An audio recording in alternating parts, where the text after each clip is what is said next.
আহারে জীবন। বর্তমান সময়ে স্বামী স্ত্রীর মধ্যে দ্বন্দ্বটা একটু বেশি হচ্ছে।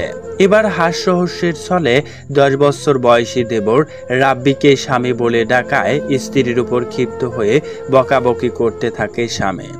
শ্বশুর শাশুড়ি ছেলেকে বারবার বোঝানোর চেষ্টা করলেও বাবা মায়ের কথা শোনেনি বড় ছেলে।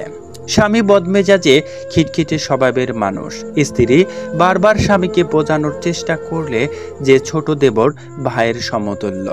শ্বশুর শাশুড়ির সাথে মজা করে দেবরকে স্বামী বলেছিল, এতে ক্ষিপ্ত হয় স্বামী আজিজুল। ক্ষিপ্ত হয়ে স্ত্রীকে বেদরক পিটুনি দিতে থাকে। এতে মেয়েটি রাতে বারবার বেহুশ হয়।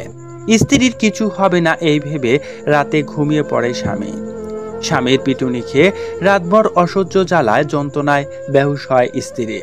সকাল হলে শ্বশুর শাশুড়ি ছেলের ঘরের দরজায় এসে ডাকলে ছেলে শুনলেও ঘুম থেকে ওঠেনি ছেলের বউ। শাশুড়ির আর বুঝতে বাকি নেই হাতে পায়ে ছেলের বউয়ের মায়ের আঘাতের চিহ্ন।